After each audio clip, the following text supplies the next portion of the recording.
Yan, ikutin mo lang isang ikot ang manibela mo para malaman nilang. Saan po ang ano? Full turn tayo, ha? 1, 2... Baka mukhang napapanood mo yan, ha? Pang-apat. Pang-apat, yun. Parang pinaka-inner lane po ng opposite. ayun. Wait lang. Yan ay gusto ko mga estudyante ko eh. Mga nakakapanood ng video ko eh.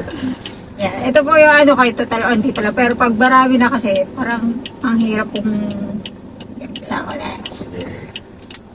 Kalimutan ko. Sige. Tapos sa break. Yan. Tapos stop mo na uli. Yan. Tingnan mo, lumingon ka sa kalsada. Yan. Dito sa side. Kasi hindi na siya kita. Pagka naging clear niya yan, pasok. Bawal na. Two. Pwede ka na mag-gas. So kanina, may tanong ka sa akin. Sabi mo kanina, dapat ba talaga yung nasa outer lane tayo lagi? Situational, Ma'am Sel. Kung ikaw naman ay hindi pa kayang tumakbo ng 40 o more than 40, dapat outer lane ka talaga.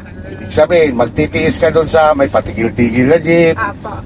Pero, para hindi ka nga ma-pressure, sa beginner, pwede ka naman mag-stay sa inner lane. Basta dun sa National Highway, ha? Basta, pilitin mo na natakbo ka ng 40 or more than 40.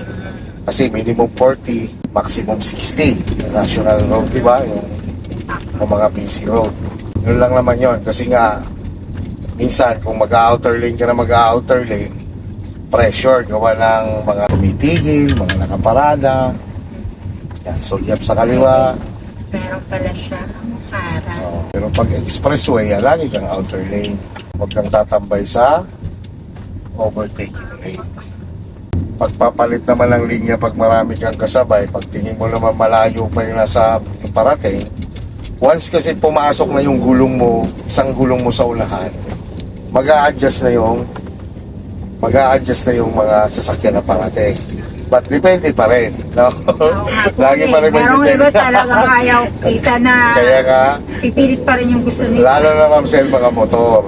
Nakatagilid ka na, papasok ka na dun sa linyang nililipatan mo. Biglang may susul pa. Kaya Ma'am Sel, ang diskarte sa paglilipat ng linya, nag-signal ka, tumingin ka, clear. Opo. Speed up para makalipat ka kagad. Para makita pati ng kapwa mo motorista na medyo binilisan mo ng konti, ibig sabihin mag-a-adjust siya. Halimbawa naman Ma'am Sel, ang kalsada ay kumbaga sigsag. Katulad niyang pakanan.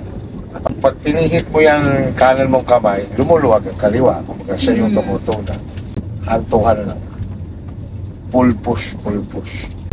Tama, magbabago ang kalsada, signal ka sa left.